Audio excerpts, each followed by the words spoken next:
All right, folks, I'm your host, BKP. Good morning from the office, North Georgia's only live online morning show. If you'd like to contact the show, there's the number on the screen, email, and all the ways you can contact us, social media. That's a 24/7 hotline right there directly to me.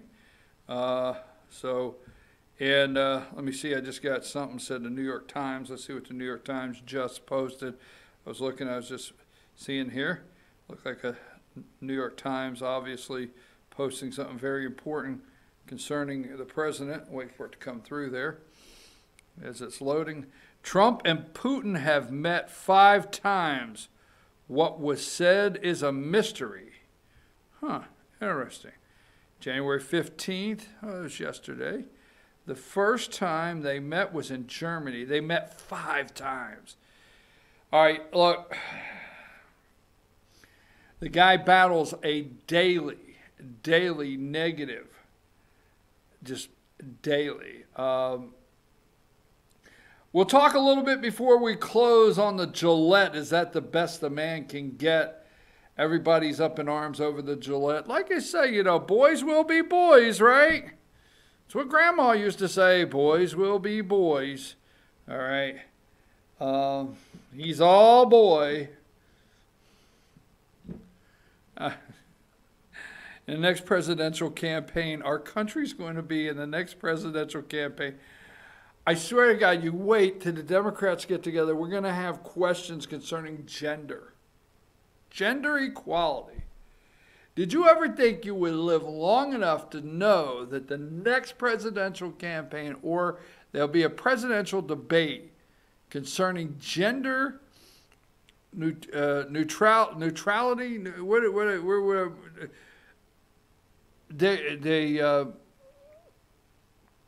transgender, oh my God, whatever. So the best a man can get. So, all right, shutdown. Give me a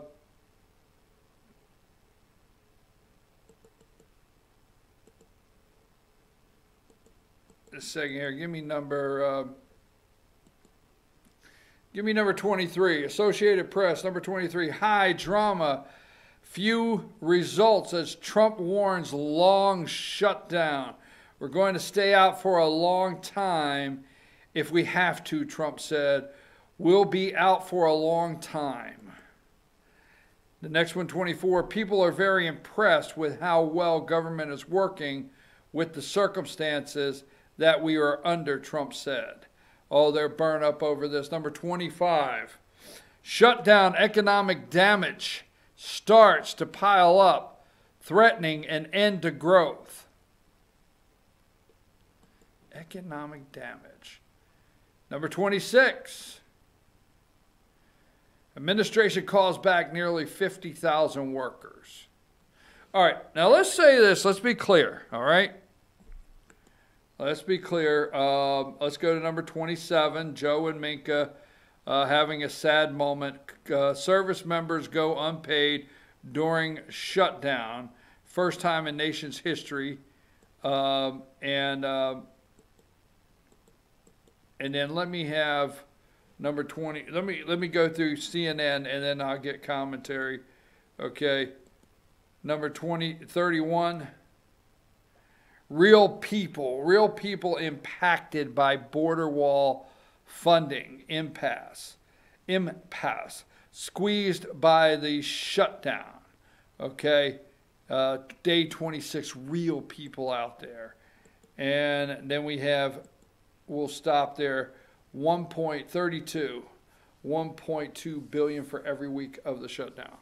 All right, first of all, I regret that 800,000 people have been caught in this situation.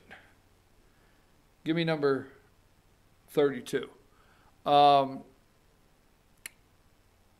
regret that you are here at the day that finally this is taking place. I hope that the President of the United States does not, I hope maybe he doesn't fund some of these areas for a year. Okay? I hope when the shutdown ends, there's only 600, 550,000 out of 800 of you out there today that will return.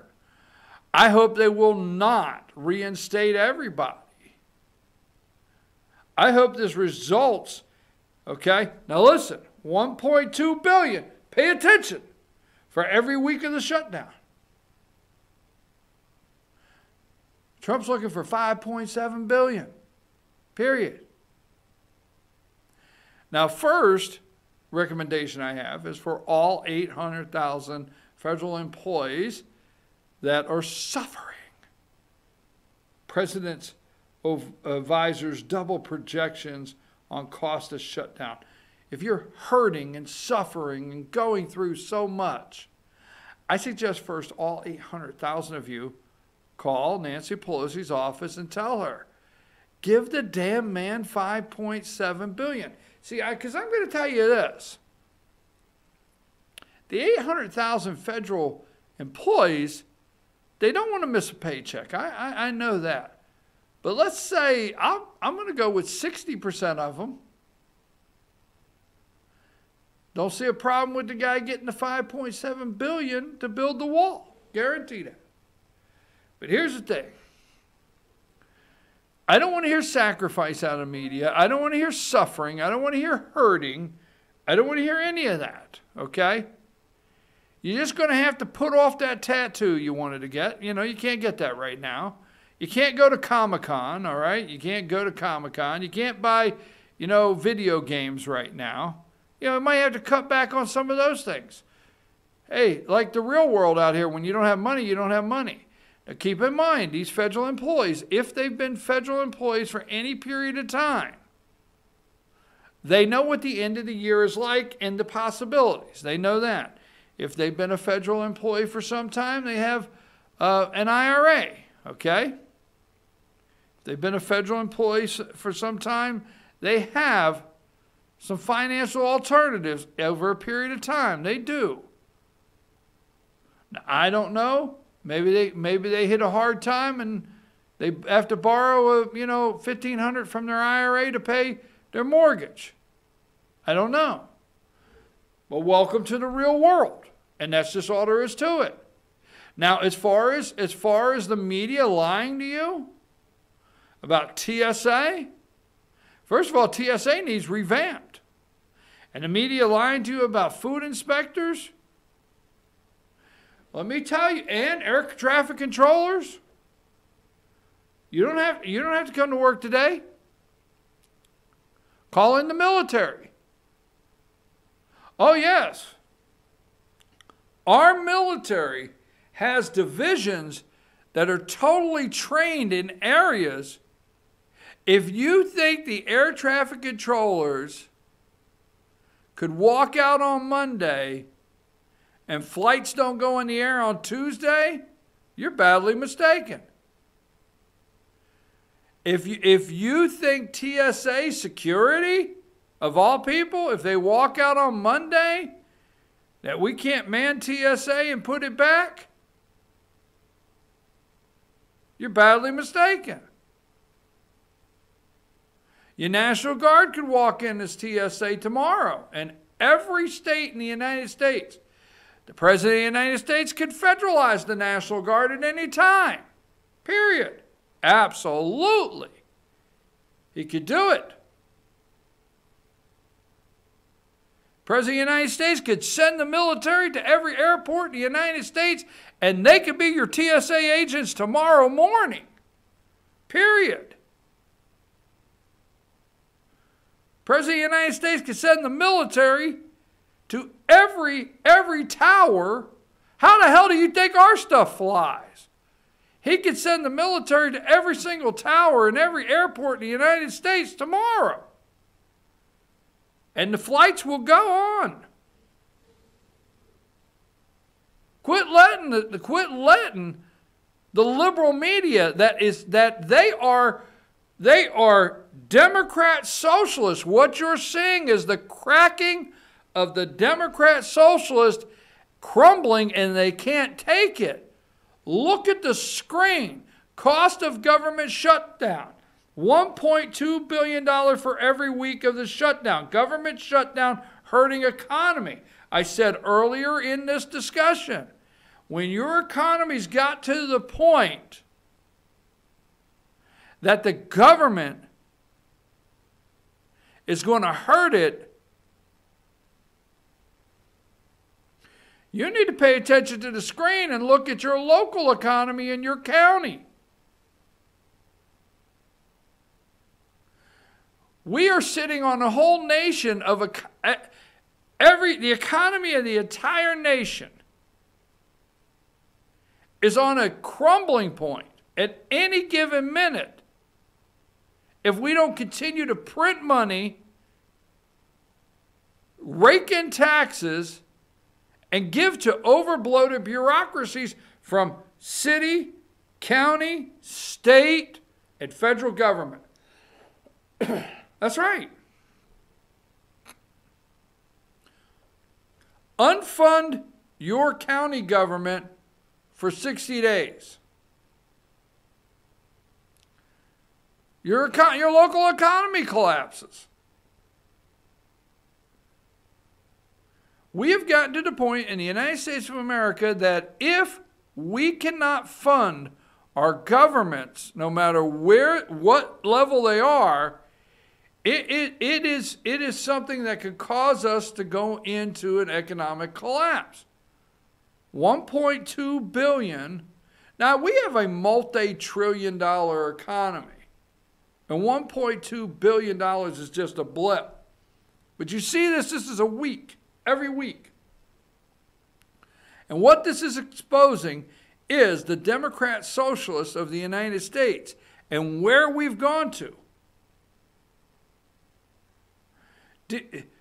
You look at how many, and these are supposed to be the non-essential. So TSA, don't let them lie. Food inspectors, don't let them lie to you. We have cross-trained so many areas of our military.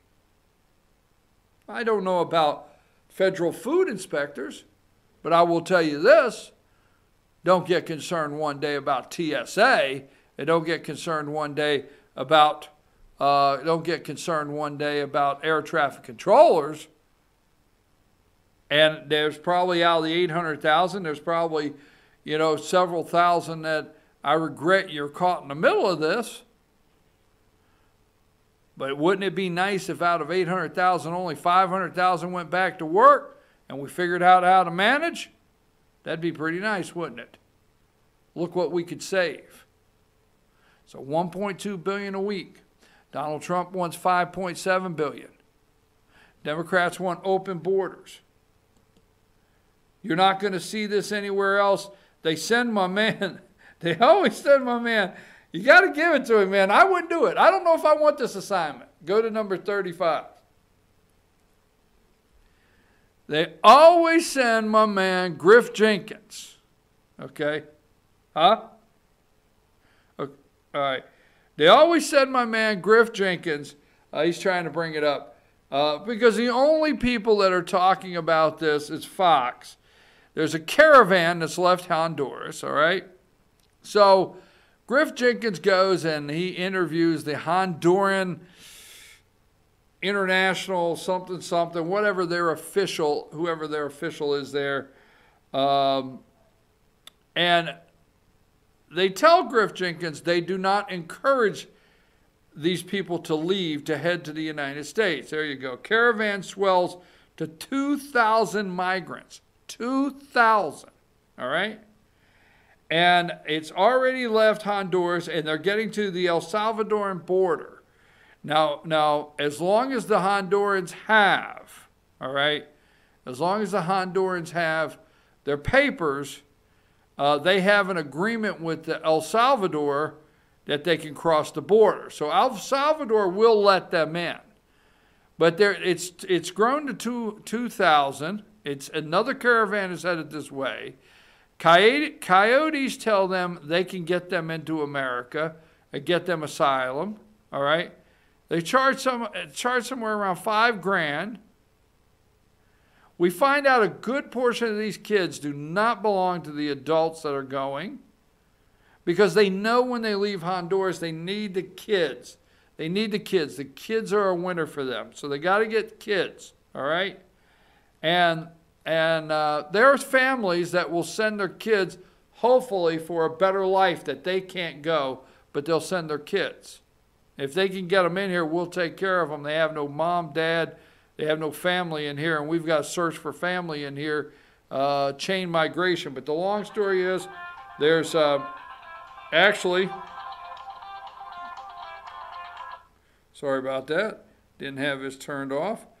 But actually there's 2,000 headed this way as it grows.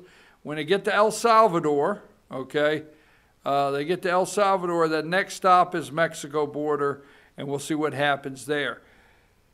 Back to, let's just take a break and come back and wrap up. Trump is exposing so much of the Democrat socialists, and I hope he keeps this portion of government closed as long as he needs to. Take us a break.